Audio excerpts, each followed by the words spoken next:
Y muy bien, buenas noches a todos. Bienvenidos una vez más a el Club de Lectura de Panamá Poético. Esta noche nuestra lectura es la número 3 de este año, que se basará en Tristán Solarte, su vida, su obra, su antología poética, y nos enfocaremos bastante en una de sus obras que se llama Aproximación Poética a la Muerte. Mi nombre es Edwin Chacón de Panamá Poético. Primero quisiera dejarle un pequeño descargo de privacidad. Esta reunión estará siendo grabada y será colocada en nuestras redes sociales. Esto solamente con el objetivo de que las personas que no pudieron venir o que deseen acceder a estos conocimientos puedan acceder a los mismos. Y también que el participante es libre de utilizar su cámara en cualquier momento, solamente si lo desea, sabiendo que este video será colocado en otras redes sociales además de esta. Como parte de los acuerdos para esta noche, el tiempo, comenzaremos y terminaremos puntuales para que puedan cumplir con sus otros compromisos familiares y personales. El espíritu de esta reunión es un aprendizaje colaborativo en un ambiente de respeto, como lo hacemos y promovemos siempre en Panamá Poético. El propósito de esta noche es aportar a la expansión de la conciencia del país sobre la figura de Guillermo Sánchez, es decir, realzar su imagen, su nombre y su trabajo para el país. Lo haremos en orden. Si hay alguien conversando, hay alguien hablando, por favor, utilizar la manito para permitirles el acceso al micrófono. Siéntanse libres de participar, como siempre trato de que todos se sientan libres de emitir sus opiniones, sus comentarios, sus anécdotas para el aprovechamiento de todos. Y esto se realiza sin fines de lucro, como todos los eventos eh, de ahora y de adelante de este club de lectura. Muy bien, las referencias para esta noche han sido una presentación de Tristán Solarte que hizo el doctor Aristides Martínez de Ortega, miembro de la Academia Panameña de la Lengua. Está también con su antología poética que fue publicada por la Academia Panameña de la Lengua, con una edición conmemorativa del 2014. Y también está la aproximación poética a la muerte, que será nuestra obra central de esta noche, un libro de Tristán Solarte. Muy bien. Ok. Nace una voz muy fuerte en Panamá el 1 de junio de 1924. El día de mañana, nuestro autor estaría cumpliendo 99 años de nacimiento y fallece el 24 de febrero de 2019, hace cinco años, sí. Nuestro autor nace en la isla Colón, aquí en el archipiélago de Bocas del Toro. De allí va hacia Costa Rica en un seminario menor de sacerdotes para, digamos, para su formación escolar, educación media.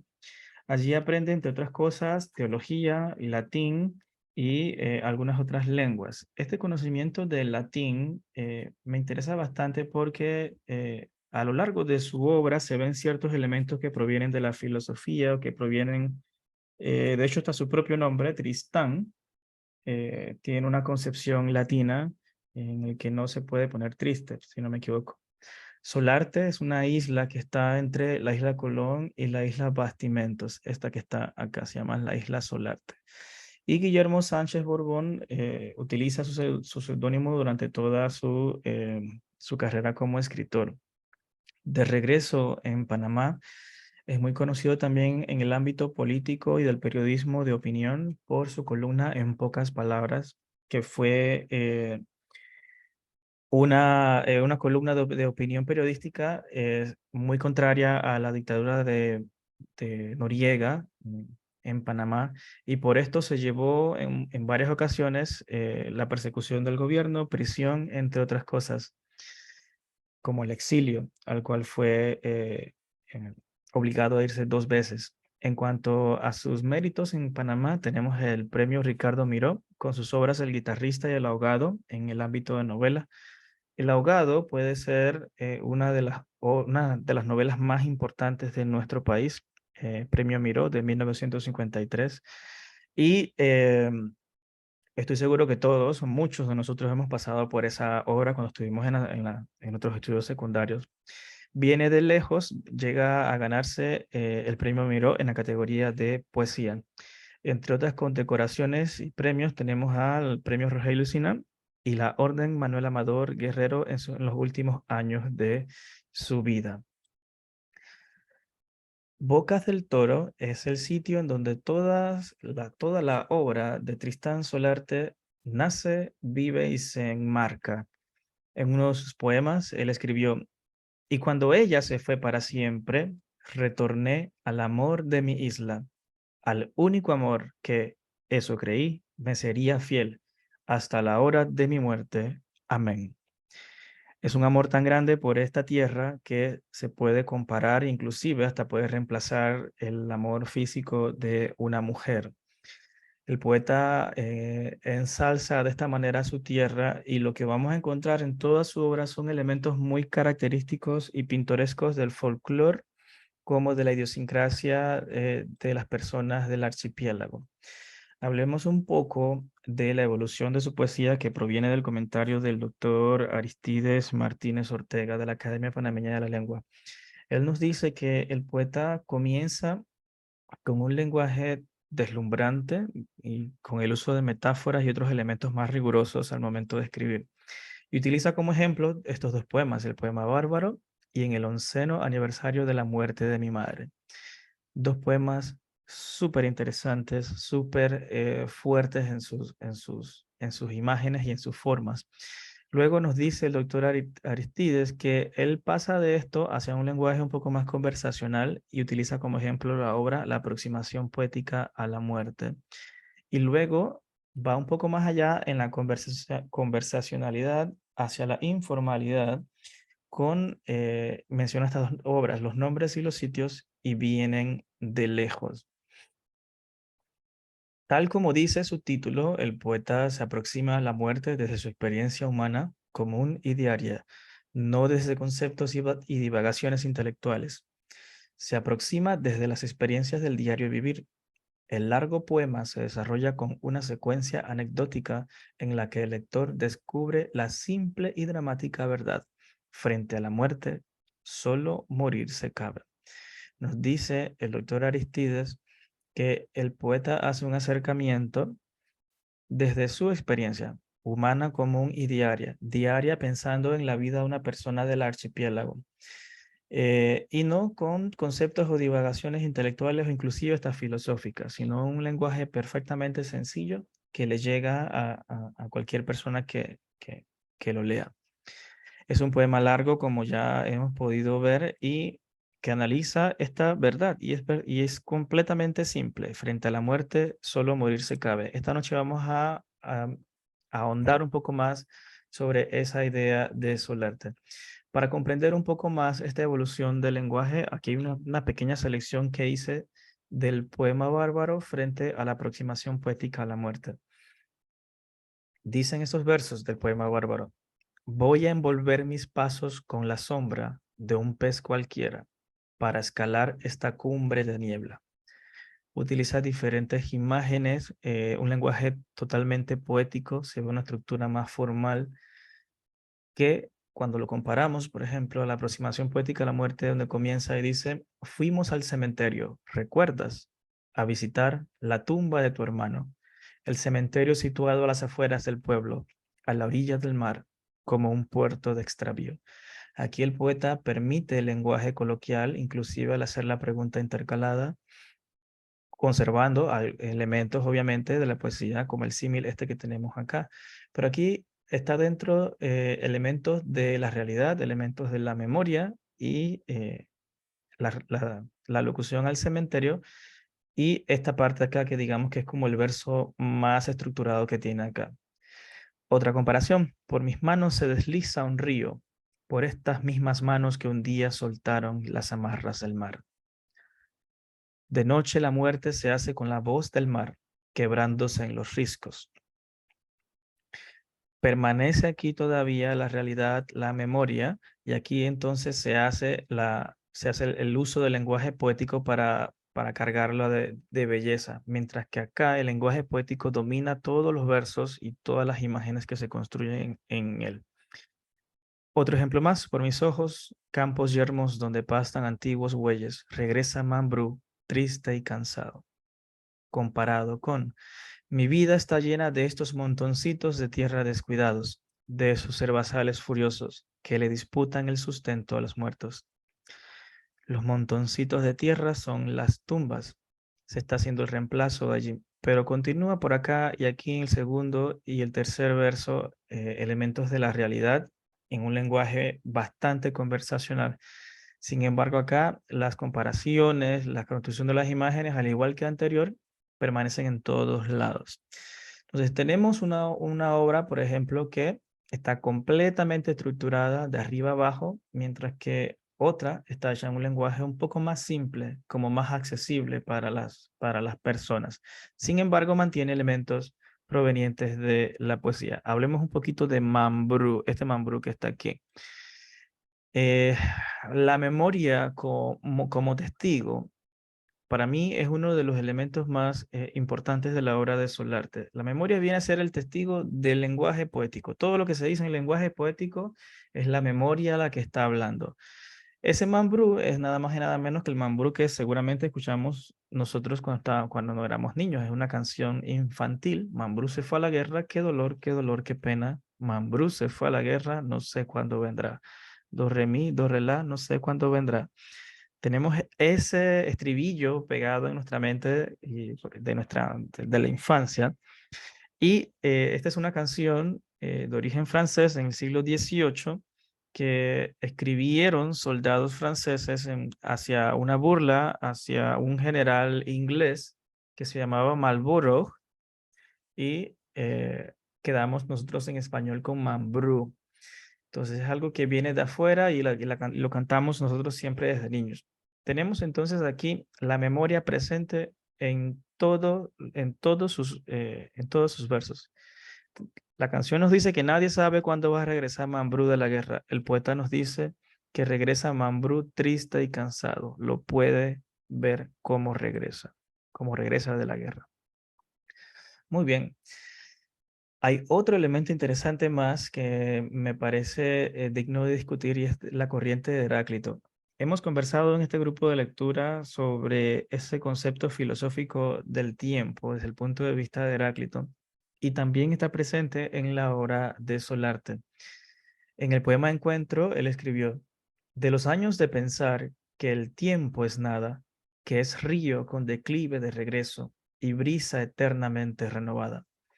En el poema Recuerdo escribió: trepada a un árbol de cabeza cana, en Segla, a orillas del Teribe, un día, 1936, veía desfilar la corriente heraclitana. Esa corriente heraclitana, el poeta nos está diciendo que hay alguien que está trepada en un árbol, a orillas del río Teribe, está viendo la corriente heraclitana. Está comparando directamente al río con el tiempo y nos hace referencia a esa corriente de Heráclito. Heráclito nos decía que ningún hombre puede bañarse dos veces en el mismo río. Y esto, entre otras cosas, significa que tanto el hombre como el río están cambiando constantemente uno y otro. El poeta contempla el tiempo desde esta manera, desde la cima de un árbol y nos los pone de frente. Recuerden que nuestro Guillermo Sánchez conoció latín y con él un poco de filosofía durante sus estudios en los años de su juventud en Costa Rica. Pero entonces el poeta no solamente va a contemplar el tiempo. Aquí hay una joya interesante en este poema que me gustaría verlo detenidamente con ustedes, tanto ahora como adelante en el debate. Y él escribió en la aproximación poética de la muerte: y dentro de muchos años, en el mismo sitio, hablando de una playa, un poeta joven y pálido y enamorado vendrá a meditar en la esencia de la muerte y de la vida, en la esencia del amor y del olvido, y escuchará venir el viento, mi voz desfigurada por la espera, y en el túnel resonante de su alma sentirá encadenarse una a una las sílabas melodiosas de ese verso anhelado. El poeta está contemplando el paso del tiempo y se dedica, entre otras cosas, a la tarea de meditar. Pero no va a meditar en las cosas como tal, no medita en las cosas que tiene enfrente, sino que él medita en su esencia. Y Solarte nos da algunos ejemplos de esas esencias que podemos meditar con poetas: la muerte, la vida, el amor, el olvido. Y en ese proceso de reflexión interna, el poeta va a escuchar, y es aquí cuando empieza la voz. Dice que él escucha que viene en el viento, obviamente un elemento poético, la voz propia de Solarte, desfigurada por la espera. ¿Esto qué significa? Que nosotros como poetas o interesados en la poesía, cuando nosotros leemos un poema, lo internalizamos, pero ese poema se queda con nosotros. Cuando estamos en el proceso de escritura de nuestros propios poemas, vienen esas voces de los poetas muertos, y esto es lo que nos dice Solarte aquí. Viene la voz de él que le va a llegar a un poeta más joven después de muchos años. Y que esa persona que está reflexionando, ese poeta que está meditando, va a sentir en el túnel resonante de su alma que se van a ir encadenando una a una esas sílabas, se forman las palabras, con ellas los versos, y van a llegar a la pluma ese poema final que tanto anhelamos. Me queda de una gran experiencia la lectura de este poema, no solo porque corrige algunas cosas en mí, sino que me ordena ese proceso de la creación poética de una forma muchísima más clara. El poeta es un túnel resonante. El poeta no es el generador de la poesía, no es el que pone las sílabas una por una, es el que resuena y es el que va a escuchar luego de ese proceso inicial de meditación. Maravilloso Solarte con este verso. También hay dentro de su obra narraciones de Bocas del Toro. Y esto es algo interesante porque nosotros como panameños compartimos una herencia unificada de algunas historias que las vemos como universalmente panameñas, pero hay algunas otras que, al ser él de Bocas del Toro, por vivir en la isla, en el archipiélago, hay unas que son muy particulares de su región. De la Tulivieja hay un verso que escribió: buscando en la corriente aquel destello que fulguró en los ojos del ahogado, el hijo que se le ha ahogado y que ha perdido. La Tulivieja también, como sabemos, es el marco de la novela El ahogado. Nos habla del faro y el barco fantasma. Un verso de él dice: protégelo del faro que extravía a quienes se aventuran mar afuera. Un faro donde viven espectros y fantasmas que se dedican a hacer que se pierdan los barcos cuando zarpan hacia el mar. Está muy interesante, el Greasy Man. El verso de él dice que nunca se tragó lo del grasoso palpándote en oscuros callejones. Esta es la leyenda de un espectro, de un hombre, un espectro grasoso que te palpa y te impregna obviamente, de grasas y demás cosas. Una leyenda muy evocatoreña, sobre todo por su nombre, Greasy Man, el hombre grasoso. Está la dama oscura, y entonces sí que en la penumbra brilla su cuerpo de pantera, una mujer de negro que se aparece en diferentes sitios. Hay otros más como el chivato. Del chivato nos dice: lo vi una noche cuando se perdía entre desmelenados rastrojales. El chivato fue todo un fenómeno cuando yo era un niño. Era algo que nos asustaba inmediatamente nada más con escuchar su nombre. También, el padre sin cabeza, de él nos dice que vi una noche al pie de mi ventana, cuando daba una vuelta a la manzana bordeando el tajamar, reza que reza. El buque fantasma, esto es algo muy particular de Bocas del Toro, era más hermoso y más terrible de lo que decían los pescadores, y el resplandor se hizo más intenso hasta vaciar de todo misterio la oscuridad. Un barco poseído por fantasmas que en la noche se merodeaba por el archipiélago. Esta historia es interesante cuando uno investiga un poquito más de esta historia de un buque fantasma. Hay muchos pueblos costeros del mundo que tienen algo semejante, un buque poseído por fantasmas. Y hay otras experiencias que no supe dónde enmarcarlas, digamos, porque requieren un poquito más de reflexión, y están en el poema Incidente perdón, este es en el Morazón, el que es un parque en Costa Rica. y él nos describe una sensación de que este hombre al que le dedican la estatua viene y le agarra la mano y habla con él. Hay otra, esta, que pasó realmente en Jaboc, que es una historia de la Biblia, que él la está colocando como muy a la realidad, como si fuese una experiencia.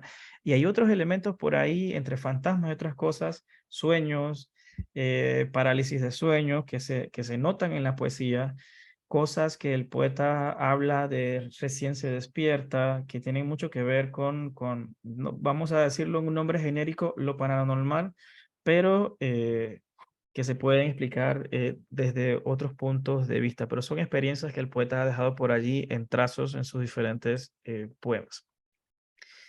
Muy bien. ¿Por qué una aproximación poética a algo? Ustedes, tan solo en el título hay algo interesantísimo. Estos dos versos, perdón, estas dos selecciones de versos vienen del propio poema de aproximación poética. El poeta habla con el lector y dice, volvamos a la muerte y a la comprensión poética de la muerte. El poeta separa a la realidad, lo que es la muerte misma, de esa comprensión poética que podemos hacer de ella.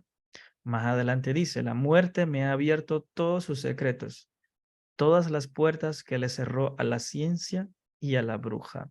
Es decir, conocimientos que la ciencia no puede alcanzar por medio de sus instrumentos y su método científico, conocimientos que no han cedido a las personas por medio de, digamos, una aproximación metafísica, el poeta las ha encontrado por medio de esa aproximación poética. Una vez en este grupo tocamos ese tema, el tema de los diferentes tipos de conocimientos que existen para el ser humano. Porque usualmente cuando vemos un asunto de la realidad, siempre lo vemos por medio de alguno de estos tipos de conocimiento, pero lo hacemos sin darnos cuenta. El más conocido para nosotros en el mundo de hoy probablemente sea el científico.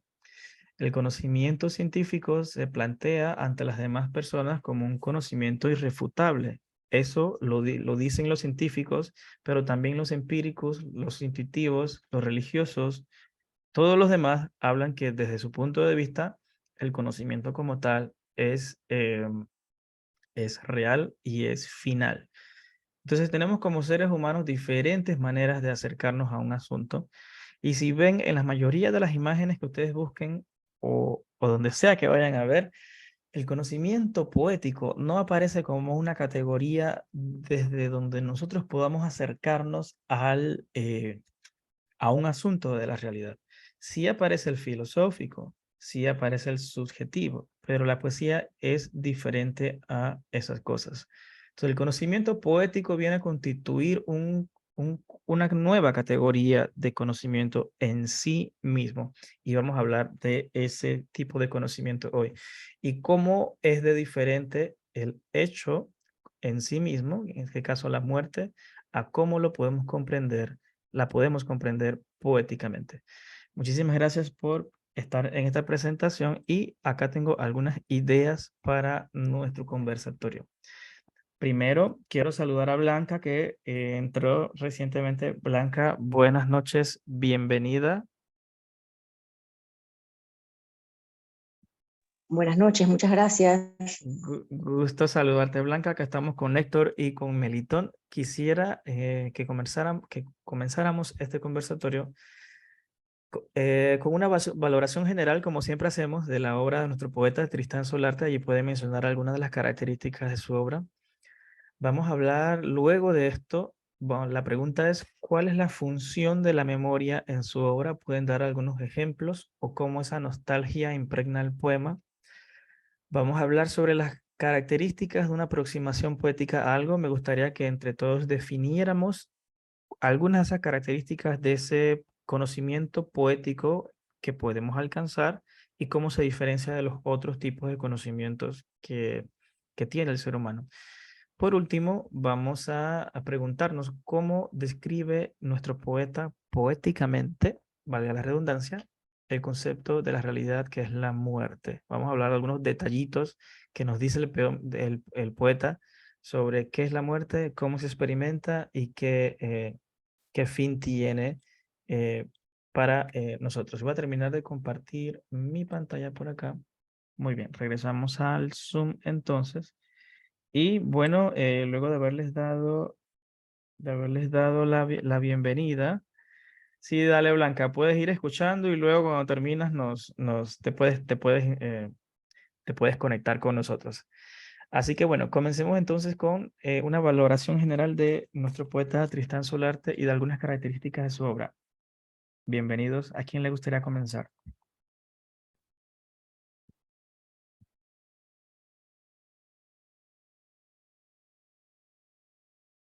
Anímense, pueden hablar desde sus experiencias, de sus lecturas sin mayor... Bueno, a Héctor, mí me... Héctor, ah, sí. adelante. Ajá. Buenas compañeros. Bueno, a mí me pasó que, bueno, realmente, por lo menos el caso del ahogado es una obra que se puede considerar clásica en la literatura panameña, pero Ujú, yo no me la he leído todavía, pues, así que ujú, ni tampoco nada de poesía de Tristán Solarte ujú, hasta ahora, y bueno, siento que este fue un primer acercamiento y me gustó mucho, me llamó mucho la atención. Sentía que tenía una pluma que, aunque se notaba que tenía maneja conceptos muy cultos, realmente no era tan ujú, enrevesada, pues muchas ujú, veces, por lo menos el caso me acuerdo del poema Bárbaro, eh, del onceavo aniversario de la muerte de su madre, que maneja varios ujú, conceptos, sin ser muy pesado, pues. Y, pero también tenía otros, así como habéis mencionado correctamente en la charla, el de aproximación poética a la muerte, que era bastante coloquial, pues. Y a pesar de que siento que en realidad el poema era bastante sencillo, tanto en su forma como en su fondo y su forma, pues. Pero creo que después vamos a tocar más o menos la profundidad de ese poema y bueno. Y me gustó mucho bastante la obra en general, no me la había leído para nada y bueno, creo que ahora voy a buscarme el Hogado para ver qué tal. Algo curioso que me pasó es que yo estuve en un grupo de gente que le gusta la literatura, pero que era de toda Latinoamérica, pues. También lo personal me dio un poco de pena porque ellos me preguntaron qué escritor había famoso de Panamá, pues porque todos tenían referencias, lo de Perú, que Pogotón, lo de México también. Y yo, bueno, les decía, creo que les dije a los de ahora, pues les mencioné ah, bueno, Javier les mencioné Alvarado, varios y, bueno, Salvador Medina. no, a escritores en general. Les Ah, ok. mencioné al Ujú. del Caballero Oro, se me olvidó. El de, bueno, les mencioné a varios y realmente como que no lo escuchaban. Pues entonces un muchacho de Nicaragua dijo pero de ahí no era Rogelio Siná ni Tristán Solarte. Y yo dije, sí, son de acá. Pues, Son de acá. y así me gustó que, bueno, fuera como una referencia. Así que por lo menos ellos como que sí están más ubicados, pues, aparentemente. Yo diría que no te sientas mal porque, como dije, en parte del objetivo de la reunión de esta noche es expandir un poco esa conciencia panameña de lo que tenemos, ¿no? De nuestra propia panameñidad. Así que tranquilos, algo que pasa muchas veces, eh, que nos reconocen más afuera que aquí mismo. No, no hay hierro en eso. Melitón, ¿usted qué le parece la obra de nuestro poeta Solarte? Bueno, yo a Tristán Solarte lo conocí primero como Guillermo Sánchez Borbón Ujú, por su columna periodística, en ujú, pocas palabras, ¿no? Y recuerdo en sus artículos, ¿no? Que por eso también fue perseguido y exilado, tocaba temas, ¿no? Temas nuestros aquí de la realidad y él era uno de los valientes que se atrevía, ¿no? A levantar su pluma para protestar y señalar, ¿no? Todas esas cosas que se iban dando en el país, sobre todo la corrupción, ¿no? Que todavía hasta el día de hoy se extiende. Y siempre daba en la yugular, ¿no? Para mí era algo magistral leer esos artículos porque los escribía de una forma tan, ¿cómo decir?, tan de una emoción que cuando uno se sentaba a leerlo, uno quedaba como extasiado, ¿no? Wow, o sea, qué maravilloso. Y no solo eso, sino que te jalaba como en acción a lo que estaba sucediendo, ¿no? O sea, te llamaba, ven a ser un testigo más, ven a ser también alguien que venga a defender, ¿no? Y ya después con los años fue que lo vine a conocer por su poesía. Y como dije, curiosamente, él es tío de una compañera mía de universidad. La familia muy orgullosa, no solo de él, sino del otro tío que también pinta, ¿no? Pintaba porque ya también falleció. Y entonces su poesía me parece muy exquisita, ¿no? Bien, creo que bien pensada, ¿no? Lamentablemente no he tenido la oportunidad de conocer Boca del Toro hasta el día de hoy.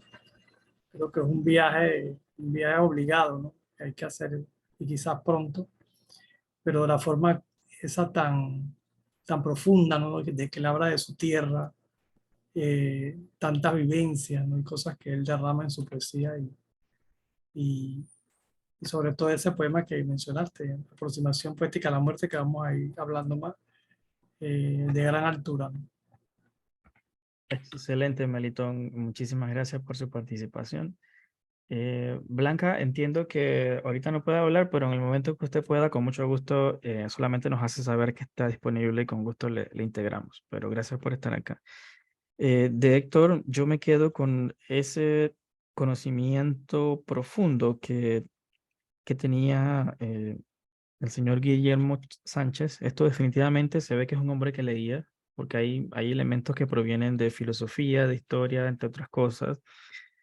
A mí me llama la atención en el poema final, y lo marqué acá, que él escribió: ponte ligero de corazón y de recuerdos para el viaje, hablando de la muerte. Poner ligero el corazón es una idea egipcia que viene del juicio en frente a Osiris, en donde el corazón de la persona que moría era pesada contra no sé si han visto una balanza, que se ve como un juicio, una balanza, en una está el corazón y en el otro está la pluma de Maat, que significa la ley egipcia. Entonces había que tener un corazón tan ligero que nos permitiera balancearse rectecitos así, tanto la ley, la justicia con su corazón, y esa era la única manera de continuar el viaje después del juicio frente a Osiris. Súper interesante, contado de una manera sencilla, pero con elementos bien potentes. De Melitón me quedo con eso de que era un hombre muy consciente de su realidad, de dónde estaba. Entiendo que esto viene parte también por sus viajes. Él viaja por las Antillas, viaja por América del Sur, tiene funciones de gobierno de Panamá, en Argentina, conoce a otros escritores, después estuvo en Europa. O sea, es un hombre que está en muchos sitios, se formó de diferentes fuentes y crea esa conciencia crítica que nos hace despertar como panameños durante la dictadura. Blanca, adelante, con mucho gusto le escuchamos. Buenas noches nuevamente. Sí, me llamaba la atención, sí, lo que mencionaba Héctor con respecto al hecho, pues, de no conocerlo en realidad, y sí se le conoce afuera. Eso pasa con muchos de nuestros escritores que tienen gran valor y a veces nos dejamos llevar por lo nuevo, sin haber primero, como quien dice, escudriñado en nuestros clásicos, es decir, aquellos dignos de imitar. Eso por un lado. Lo otro, con los títulos de Tristán Solarte, porque en realidad yo sí leí El Ahogado, pero no había leído nada de su poesía, y ese rondar a la muerte que me encanta encontrar en la poesía, pero vemos cómo los eventos dolorosos de la mayoría de los escritores los llevan precisamente a escribir sus obras como más importantes, ¿no? Y en este caso fue la muerte de la madre, desde que él era muy pequeño, y cómo entonces lo llevó a desgarrarse en la poesía. Todo aquel dolor que sentía por aquella ausencia, que evidentemente que a cualquiera nos pase, creo que sería como la forma de descargar entre lo más duro.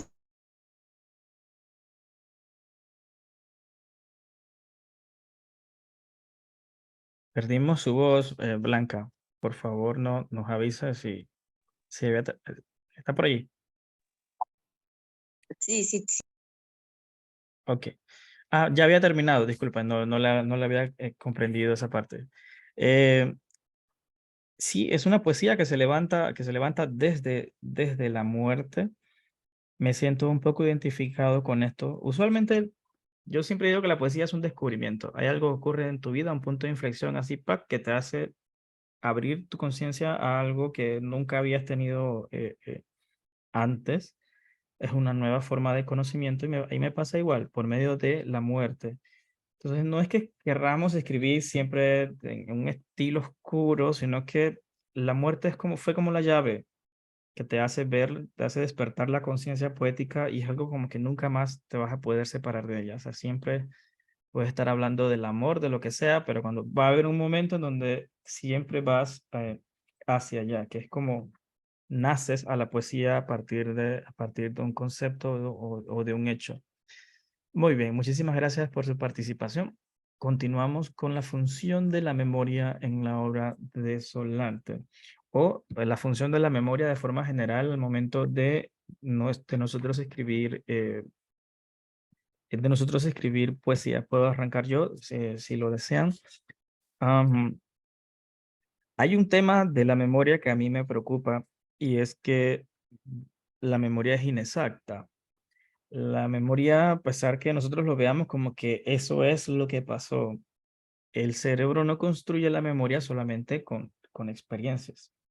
El cerebro con el tiempo llena las lagunas, llena espacios y va metiendo cosas y al final creemos que algo ocurrió de cierta manera, pero puede que no.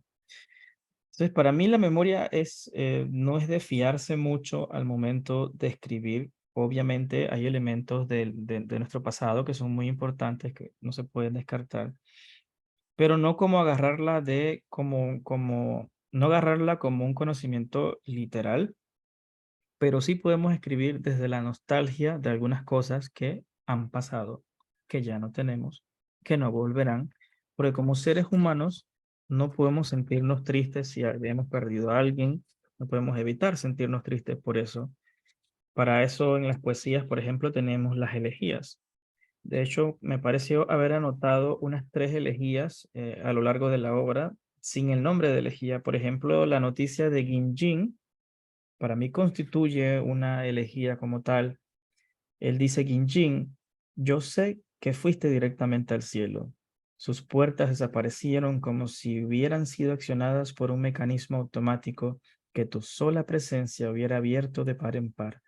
Y él continúa más rondando ese acto de una partida tal cual hacemos actualmente con las elegías. Yo creo que además de esto, la memoria para él es definitivamente está enmarcada en elementos de la infancia y de la juventud. De la infancia, sobre todo por las rondas, por los juegos de los niños, por los elementos estos que a todos como niños nos asustaron alguna vez, la tulivieja, entre otros.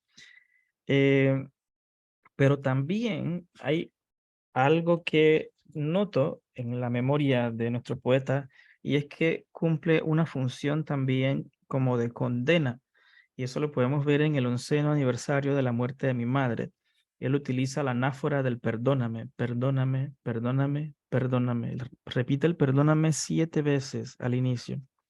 Luego dice en el 4º párrafo de ese poema, 11 años te he hecho vivir en mí, con dolorosa y cotidiana hondura. 11 años arrancados al silencio absoluto, a las aguas definitivamente niveladas. 11 años que he retrasado tu amorosa entrega a la muerte, que te he condenado a velar mi sueño.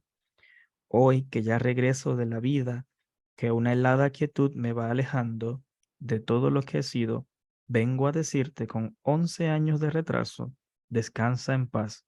Yo también voy a rendirme al silencio que tú invocaste.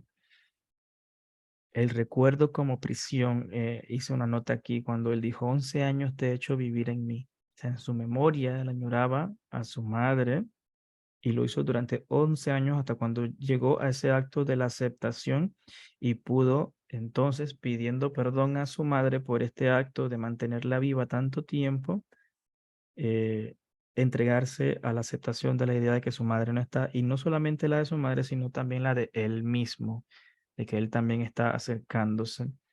a ese silencio que es la muerte. ¿Qué les parece a ustedes? ¿Qué función cumple la memoria en la obra de nuestro poeta?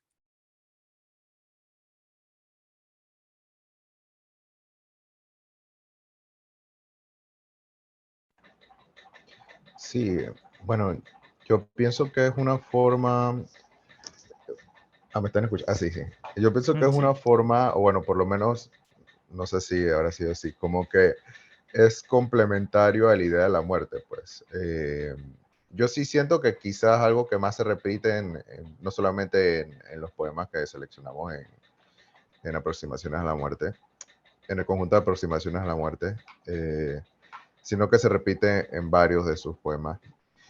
Pero por lo menos algo que me llamó la atención en el mismo poema de Aproximación Poética a la Muerte es que a pesar de que es un poema bastante lúcido, en que yo pienso que le está diciendo realmente la muerte simplemente es eso, o sea, se acabó, eso es todo, o sea, queda eso. Pero él reflexiona de que, bueno, me quedan de la muerte de mis otros familiares que ya simplemente se murieron. Quizás él no tiene una añoranza de pensar como que va a volverlos a ver, algo así, por lo menos en el poema no lo noté. Pero él dice, bueno, me quedan los recuerdos, los momentos tristes. Yo en algún momento me voy a volver parte de esta playa en la cual algún otro poeta quizás se va a inspirar, cosas así. Y quizás usa eso como la memoria, como una forma quizás, no tanto como de enfrentar como lo que habíamos visto anteriormente en el anterior ciclo que habíamos visto a la poeta, filósofa, que se me olvidó, disculpe, que usaba el amor para, Elsie, ¿no? Elsie Alvarado de Ricord, que usaba quizás Elsie el Alvarado. amor para enfrentarse al sentido de la vida, o darle un sentido a la vida. Pues Claro. en este caso siento que quizás él no usaba tanto la memoria como para enfrentarse al hecho de morir, sino como para alinear eso un poco, como para darle algún tipo como de algo rescatable de lo que pasaba. Bueno, por lo menos eso fue algo que pude quizás entender. No sé si habrá sido Como también. un consuelo, ¿verdad? Es lo que Algún quieres tipo decir. de consuelo. Quizás Un no tipo de consuelo. tanto como un consuelo que puede decir de que Definitivo, grande, así definitivo, ese es definitivo. el punto, Ya, sí. sí, Porque yo sí no siento consuelo. que él deja claro diciendo que bueno, que la muerte es eso, pues, que no, que uno puede reflexionar y todo eso, que creo que quizás lo que más me gustó de Aproximación Poética de la Muerte, y quizás él lo hace en el sentido de que el mismo poema no es tan rebuscado en realidad, cuando pudo haberlo sido, en el hecho que quizás el que quería decir que no hay que pensar tanto, no hay que darse tantas vueltas en eso, o sea, la muerte de repente llega y ya nada más cabe. Pero aquí nos quedan los recuerdos, nos queda la poesía quizás y otras cosas, mis pensamientos sobre la muerte, que son formas quizás para reflexionar sobre ella, pues, sobre esto que pasa. Interesantísimo. Muchísimas gracias, Héctor. No sé si Blanca o Melitón les gustaría hacer una intervención sobre la función de la memoria en la obra de Solarte. Adelante, Melitón. Yo veo que él, como tú mencionas, ¿no? Él echa mano a como una retrospectiva de su vida en cierta forma, ¿no? Cosas que sucedieron, en eso está muy metido lo que es la nostalgia, ya lo mencionaste, el dolor, ¿no? Ahí se ve el dolor, cosas que tuvo muy apegado, cuando él pide perdón, ¿no? Que al final decide soltarlas, ¿no? Y tú mencionaste en la poesía, en el verso que nos leíste algo y hay algo por ahí que me sonó donde él, en este mismo poema de aproximación poética a la muerte, dice, y los que vuelven a la vida, hace la pregunta, ¿no?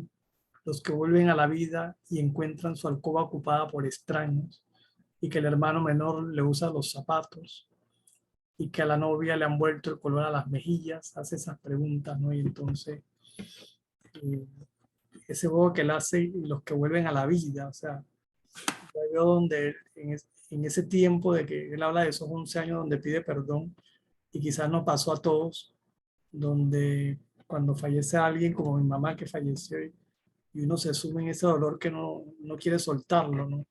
Y van pasando los años y van pasando los años, entonces al final nos convertimos como otros muertos. Y, y creo que eso al final es donde él cuando pide perdón lo deja ir. Evoca también, como lo mencionaste, todos estos cuentos que para muchos son conocidos, ¿no? Las elegías que también, valga la redundancia, vuelven lo que es el dolor, ¿no? Cuando seres muy cercanos a ti, ya sean familiares o amigos, se van, ¿no?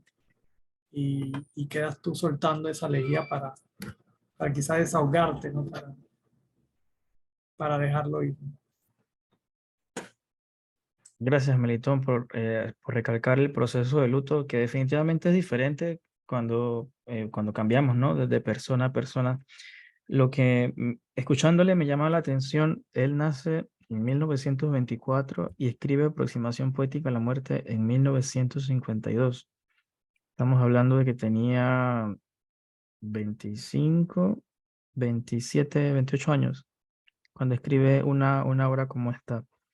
Yo todavía no sé si a los 28 años yo tenía una comprensión, digamos, tan compleja, tan profunda, no vamos a decir compleja, sino profunda del acto de morir, pero es muy, muy, muy interesante.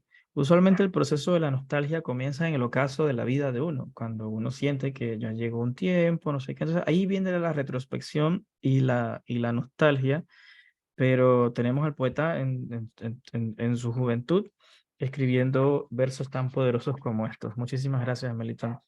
Blanca, ¿le gustaría a usted hacer alguna intervención? Bueno, en realidad yo lo veía más como que él trataba de inmortalizar los recuerdos. Sobre todo era la evocación, aquello que él no quiere olvidar, aquello que para él es muy profundo.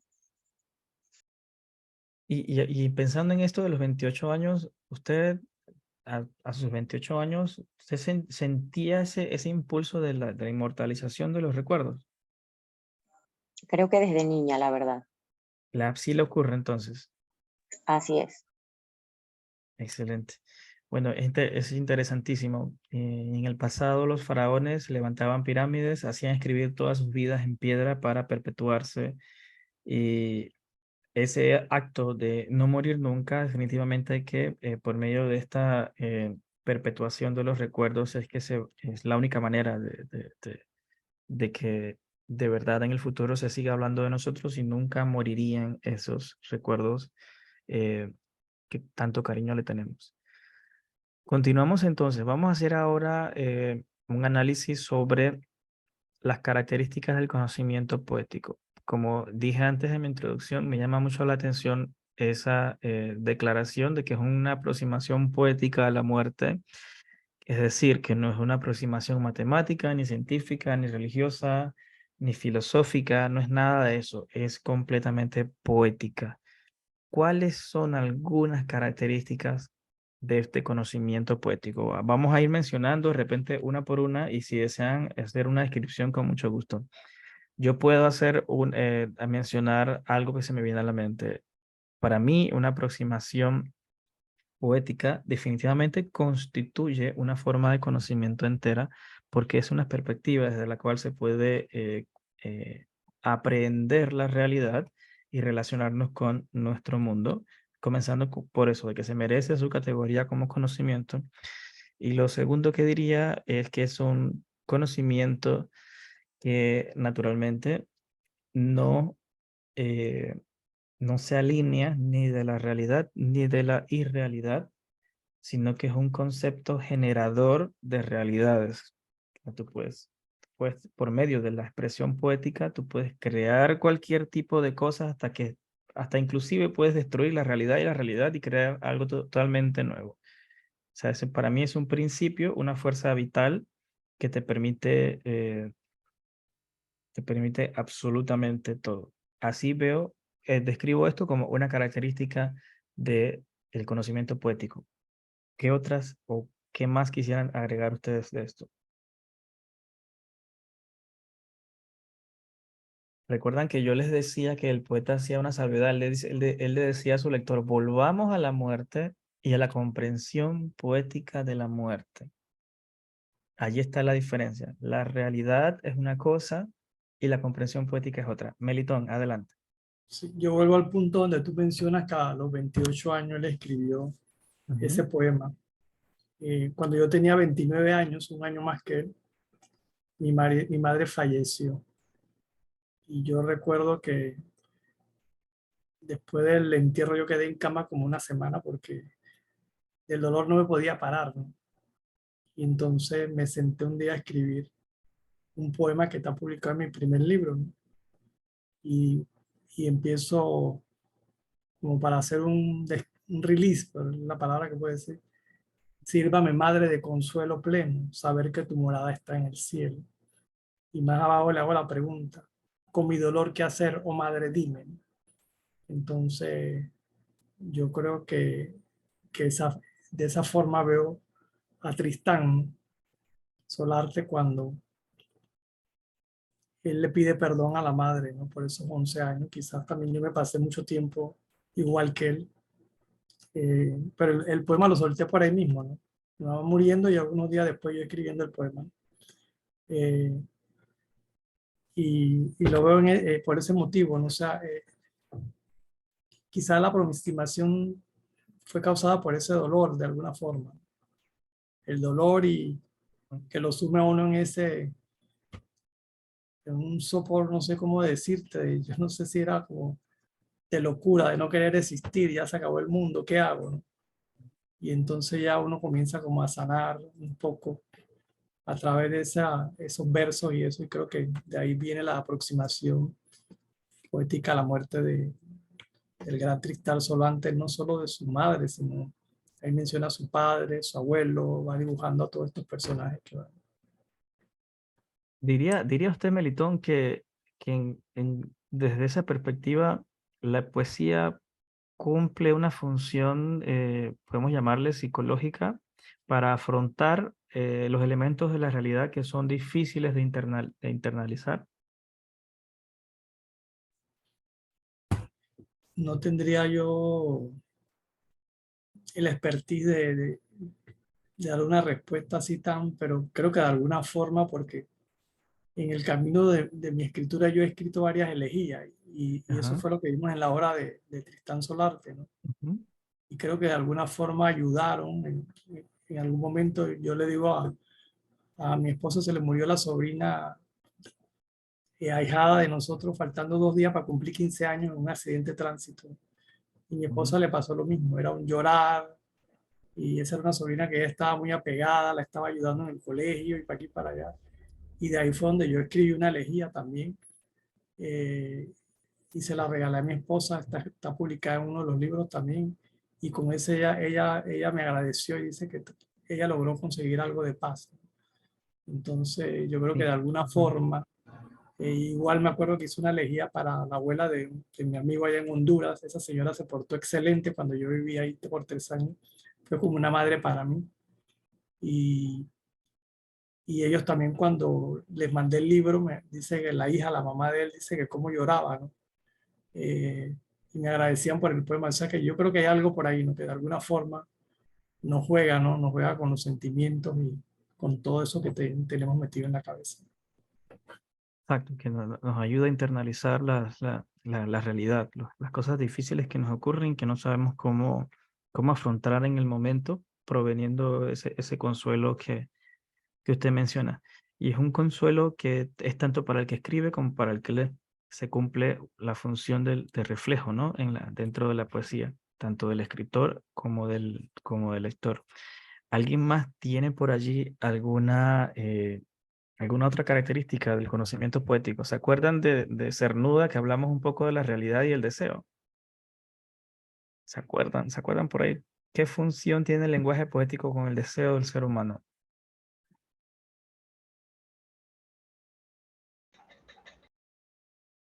Recuerden que, Blanca y Héctor, no sé, cualquiera de los dos. Adelante, Blanca, dice. Dele, Blanca, a usted.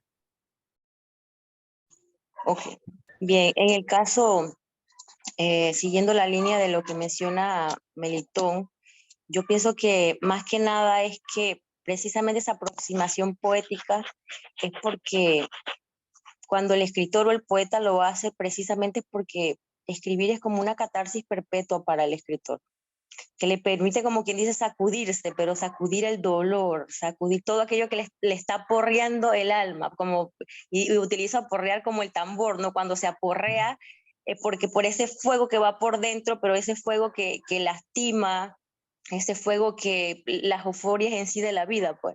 Y eso se hace, yo siempre lo digo como un laberinto lingüístico, porque es allí donde van saliendo también las imágenes, esas imágenes que se hace pues con la poesía, y es lo que para mí significa esta aproximación poética de la que estamos trabajando. Menciona Blanca, ustedes, según entiendo, me parece que entendí de esta manera que hablando del poder de las palabras como tal, ¿no? Del poder sanador de las palabras, que también se aplicaría dentro de la poesía. Excelente, excelente. ¿Alguien más, Héctor, que tienes por ahí en tu cabeza? Sí, bueno, siempre es interesante ponerse a pensar realmente, independientemente de qué posición uno tenga, pero sí ponerse a dialogar, a pensar, a debatir, si realmente la poesía representa algún tipo como de conocimiento o no, porque hay gente que, o sea, piensa que el conocimiento es algo más formal como la ciencia o Ujú. quizás la filosofía, que hasta cierto punto es un poco más no tan estructurada como la ciencia normalmente, pero obviamente mucho más estructurada que de repente alguna forma artística. Claro. O que Ajá. el mismo arte, pues, o sea, pero bueno, yo siempre lo he pensado más bien así como mencionó Blanca y también el señor Benedicto, que son formas como de encontrar una verdad propia, que o sea, no dejan de ser Ujú. verdades, pues, que Claro. pueden ser manifestaciones de cosas internas, de conocimientos internos y de cómo uno mismo lo entiende. Porque, o sea, obviamente, cuando nosotros nos comunicamos, nosotros usamos un lenguaje estandarizado para poder transmitir algo que sale de nosotros, que tenemos en nuestra mente.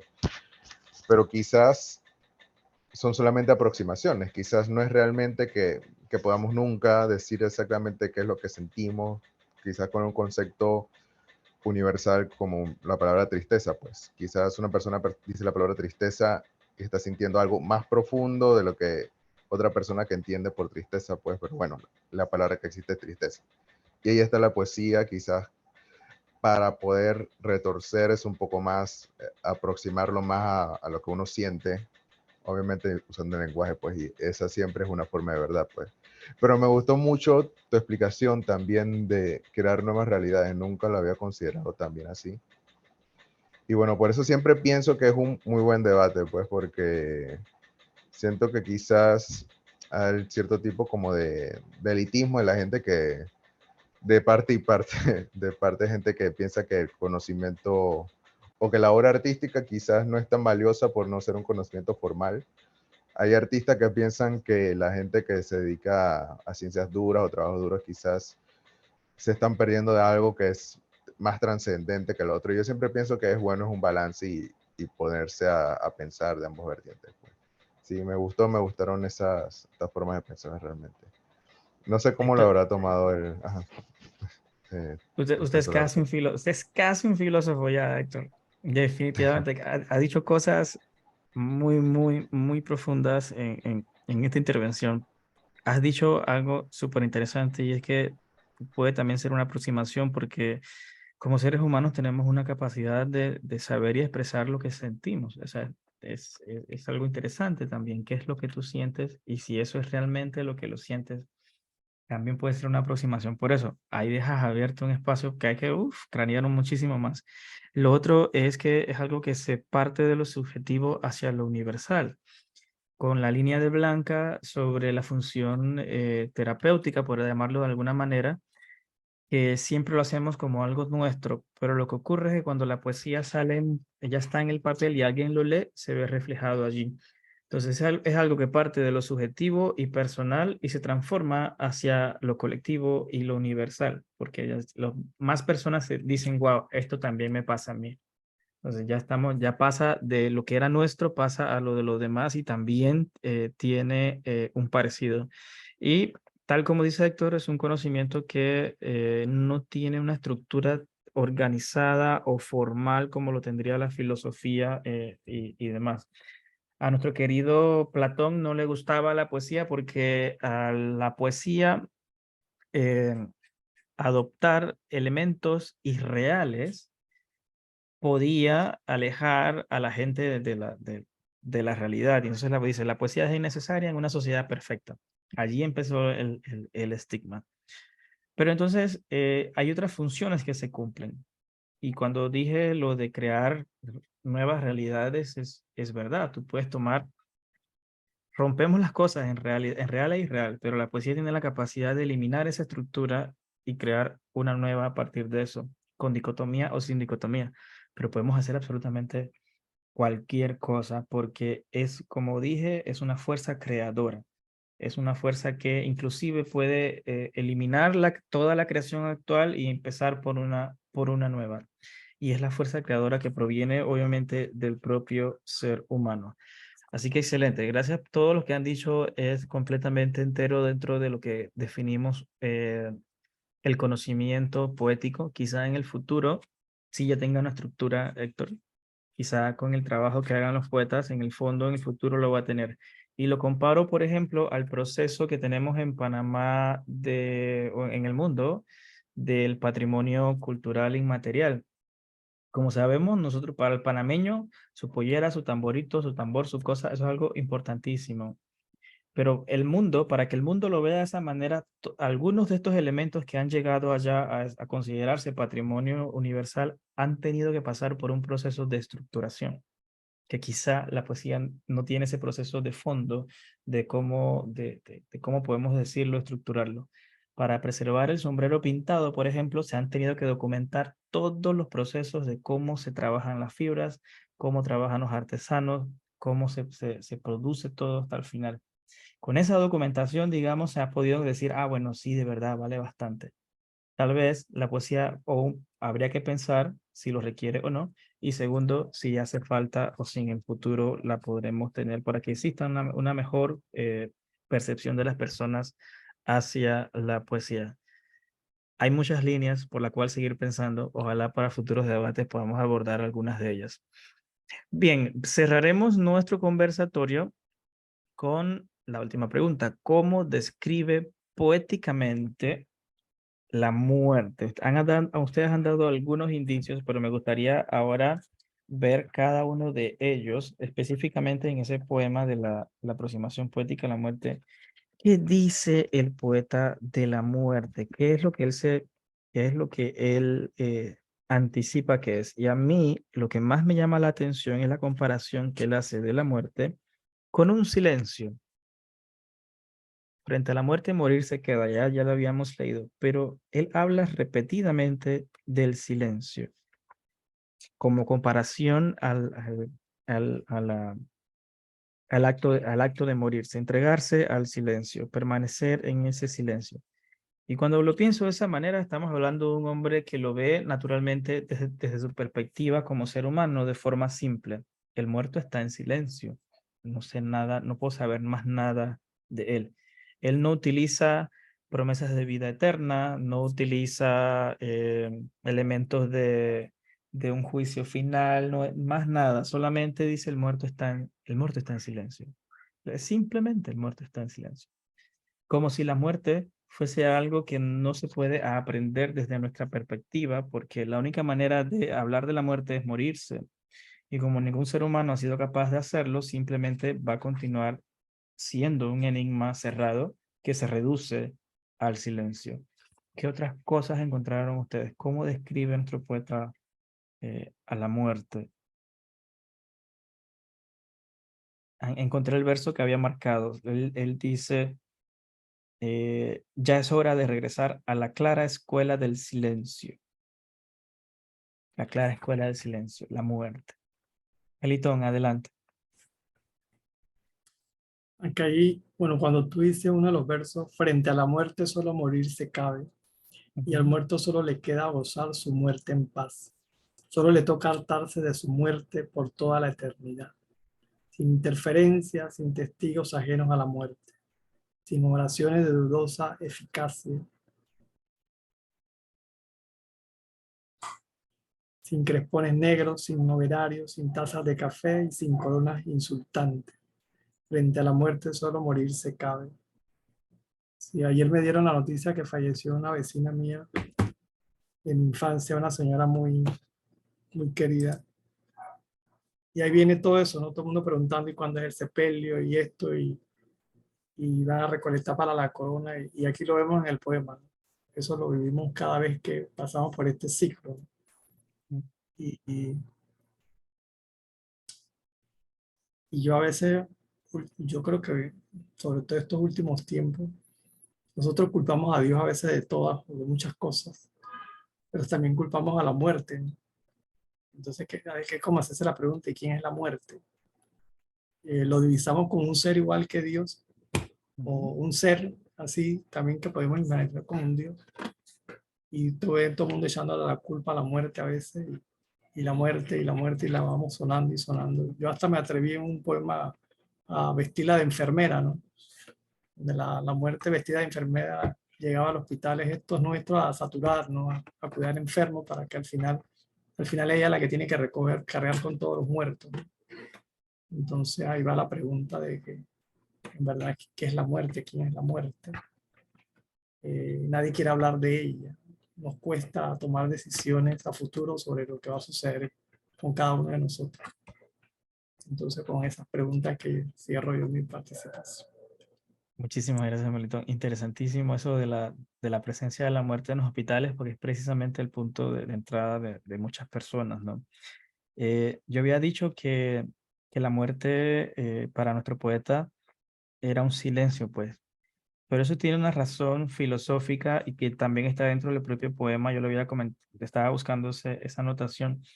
Él escribió en la página 20, dice, en serio, la muerte nada significa. Si uno no puede vaciar hasta el mismo fondo el calor del alma y el calor del cuerpo, si con ellos podemos hacerle un hijo varón al tiempo. Fíjense lo interesantísimo que son estos versos. Él hace un proceso deductivo que viene de la filosofía, él está filosofando allí y él dice que la muerte no significa nada, porque nosotros como ser humano no podemos vaciar al fondo ni el cuerpo ni el alma. O sea, que si la muerte es el cese, tanto del cuerpo como del cuerpo como del espíritu en este mundo terrenal, si pudiéramos quitarnos uno a uno nuestras partes, para poder experimentar la muerte y llegar a sentir qué es y poder decírselo a los demás. Pero como no podemos, como seres humanos, entonces la muerte, dice el poeta, no es un conocimiento alcanzable para el ser vivo, porque no podemos vaciarnos hasta el mismo fondo, no podemos quitarnos esos elementos y decir, ah, mira, la muerte es tal cosa, ya la sentí, puedo contarla. Entonces es en palabras en palabras de los místicos, es un misterio la muerte. Y siempre lo va a hacer de esa manera, porque no hay manera de aprender ese acto de qué es lo que ocurre al final, porque si siempre hemos existido, la no existencia es un concepto que nuestra mente rechaza y que a nuestra mente le es difícil de comprender.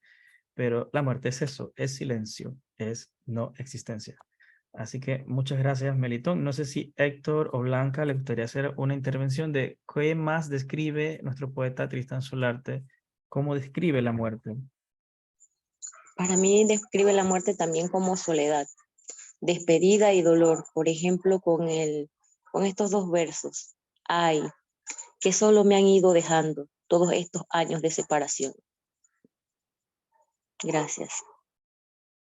Qué profundo, Blanca. Sus intervenciones son bien cortitas, pero dice unas cosas que me revientan la cabeza y me dejan pensando. Es verdad, la muerte cómo se le da, porque el muerto solo se queda. No sé si lo escribió él o alguien más, pero por ahí he leído algo así como que el muerto solo se queda.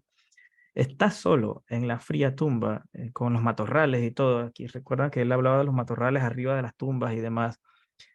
La muerte como soledad, interesantísimo. Héctor,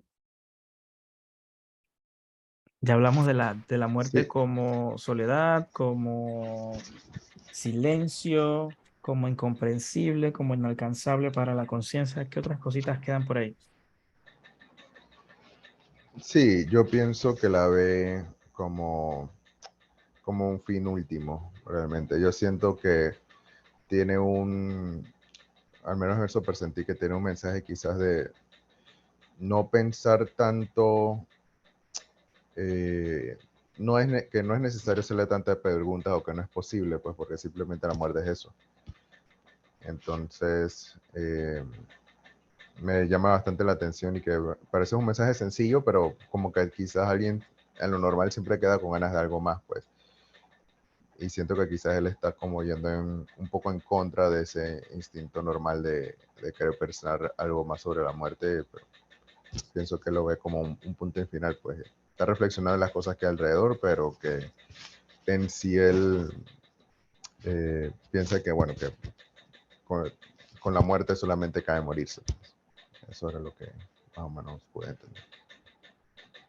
Excelente, con la muerte solamente cabe morirse. Y esa frase me va a quedar para toda la vida, ese verso. Y va relacionado a lo que dije. Como seres humanos, desde una perspectiva consciente, no podemos experimentar la muerte. Entonces no cabe más nada. No cabe ponerse a pensar qué es, ponerse a filosofar qué más hay de allá, qué vamos a hacer, qué no sé qué. Porque trasciende, de alguna manera, es una barrera al conocimiento del ser humano. Trasciende toda forma de conocimiento. Quizá en el futuro exista una forma de conocimiento que sea diferente a estas que tenemos o que sea más poderosa o amplificada que nos permita entenderla. Porque como seres humanos hemos ido ampliando nuestro rango de aprehensión de la realidad. Poco a poco hemos ido integrando otras cosas que antes no se podían. Así que no podemos hablar solamente por nuestro tiempo, por el tiempo presente, pero en el futuro puede que esto ya deje de ser un silencio, ya deje de ser una soledad y deje de ser eh, estas formas poéticas de decir que no sabemos qué es en ciencia cierta, pues que es un misterio. Yo creo que como valoración final de nuestro poeta, me lleva a mí a un lado de nuestro país que a veces uno no piensa mucho. Desde la ciudad no pensamos mucho. Bocas del Toro está allí, Bocas del Toro existe, tiene escritores, tiene gente que está haciendo un trabajo que es importante, que se merece ese reconocimiento nuestro. Si los demás lo valoran, ¿por qué nosotros no? Eh, es una poesía que me deja pensando la forma como el autor escribe con palabras simples para acercarse al lector. Y esto no significa que él no sepa la otra forma, porque ya vimos en la comparación lineal que hicimos que sí sabe escribir de otra forma. Entonces lo hace como para acercarse a su gente. Estaba viendo, preparándome para este conversatorio, videos aleatorios de cómo es la vida en Bocas del Toro.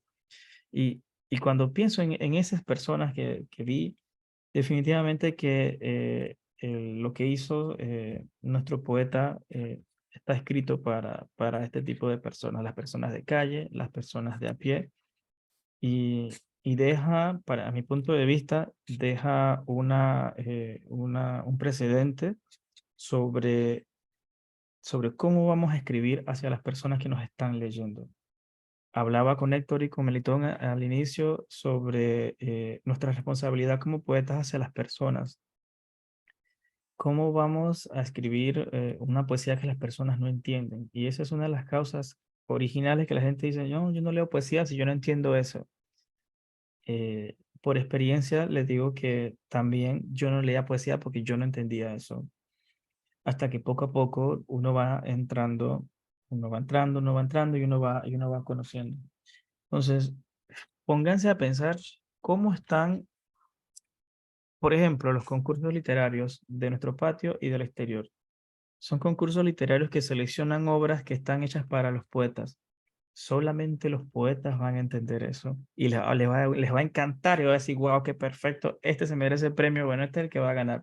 Y cuando llega al público, nadie los compra y después los rematan 3, 4, 5, 6 años después. Las obras las rematan en las ferias de libros y otras cosas porque no hay quien compre eso. Y es parte nuestra de ver para quién estamos escribiendo. Si es para la gente de calle que está ahorita, la gente que sufre, la gente que siente, la gente que está pasándola mal, o si es para que los otros poetas nos lean y se sientan contentos con lo que estamos escribiendo y con la crítica literaria que nos van a hacer. Yo soy muy rompedor de esta idea de cómo, del nivel de florido que tiene una poesía, porque a mí realmente no me interesa ganarme un concurso literario, y lo he dicho antes y lo puedo decir ahora. A mí me interesa es que la gente lea y sienta algo. La poesía es un espejo. La poesía no es algo para tenerlo allí como en un atril, un atrio elevado y que no nadie lo vea. Es un espejo que tiene que estar a tu nivel y que lo veas, lo sientas y te reflejes en él todo el tiempo. Para mí, esa es la función de la poesía. Y estamos como sociedad literaria, precisamente por ese empuje que hay que darle a la poesía y acercarla un poco más hacia las personas. Solarte me ha hecho despertar una vez más a esa idea que, como digo, de volver al lenguaje más cercano a las personas. Y estaba viendo un video también de Solarte en Bocas del Toro, que el señor Eisenman lo trajo, creo que fue 1 o 2 años antes de su muerte, a que recorriera la isla de nuevo. Y pasaba el señor Solarte y la gente le saludaba, lo abrazaba. O sea, el señor es un héroe en la isla, es alguien muy querido. Y la gente le dice, sí, yo te leí, yo te leí. Entonces, eso me queda de experiencia y de reflexión para mi propia escritura. Lo comparto con ustedes para experiencia. No es que quiera formar un movimiento poético, definitivamente que no, sino que simplemente hacer conciencia de para quién estamos escribiendo. Ya sabemos el por qué estamos escribiendo. Nos faltaría ver el para quién. ¿Qué piensan ustedes? Como comentarios finales de la obra de Solarte.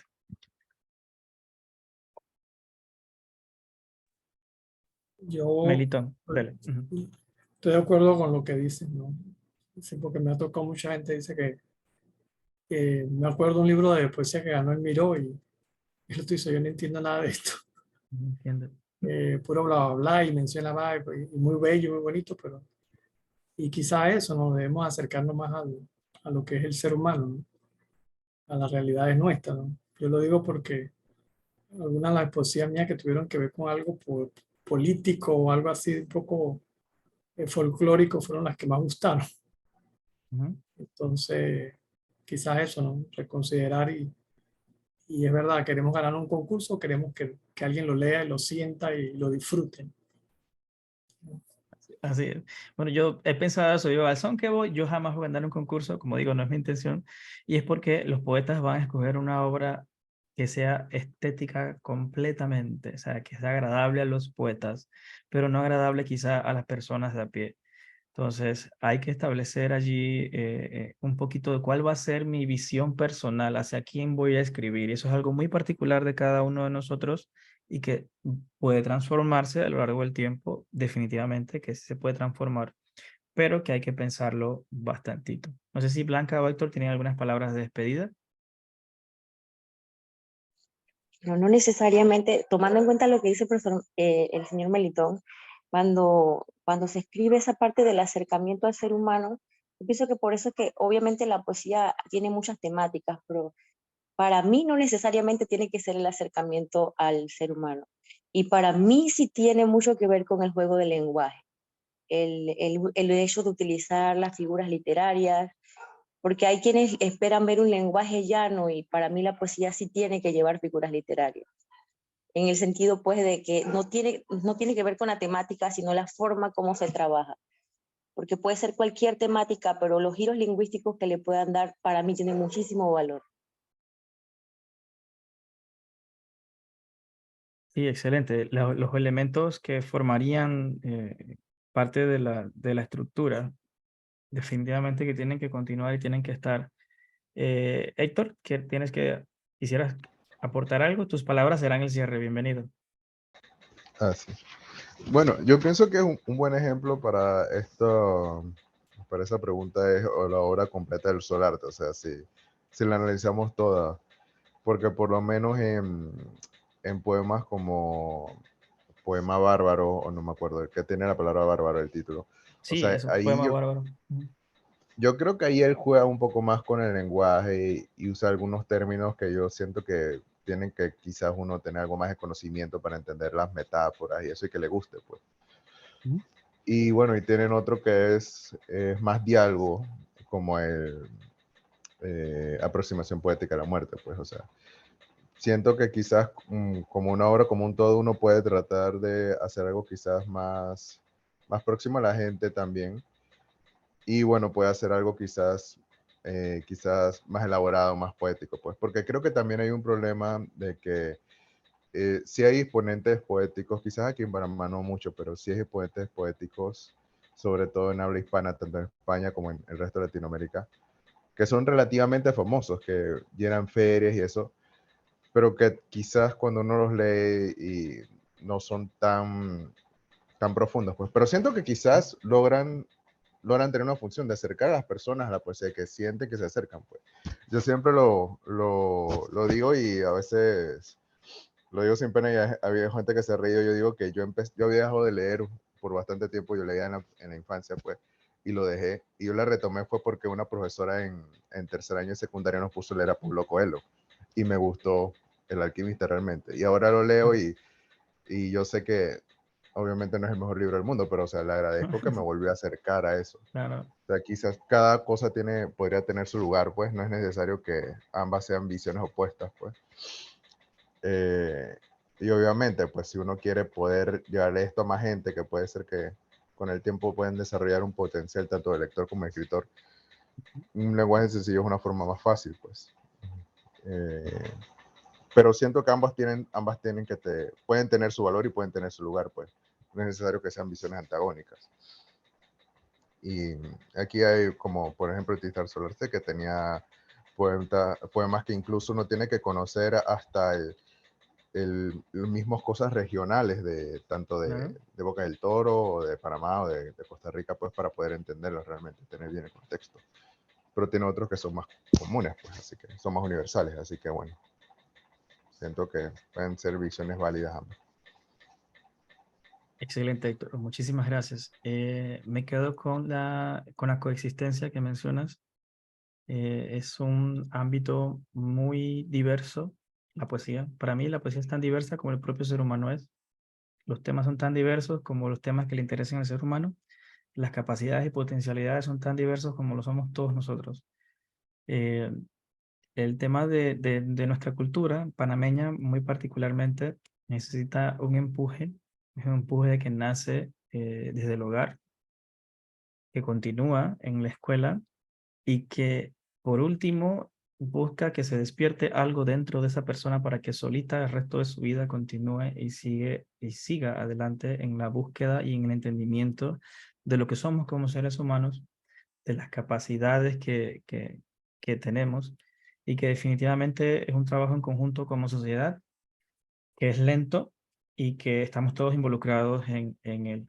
Yo les agradezco a ustedes por estar aquí, porque eso forma parte de ese trabajo también que hacemos todos nosotros, de ir entrando nosotros propiamente en conceptos más profundos, para que cuando vayamos al acto comunicativo de la poesía, las personas se sientan reflejados. Es un espejo para que tengamos en nuestra casa a nuestro nivel y no alzado por allá escondido.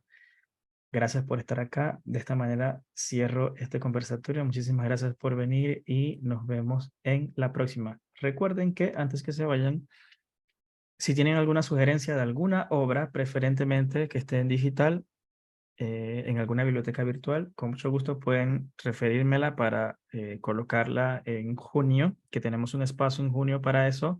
Y en julio nos espera como un especial recién creado sobre Rosa María Britton, que está de natalicio y de tanto de vida y aniversario de su fallecimiento en julio. Bienvenidos nuevamente a las clases, a los conversatorios de Panamá Poético. Una vez al mes vamos a estar acá con ustedes, así que bienvenidos nuevamente y buenas noches a todos. Saludos.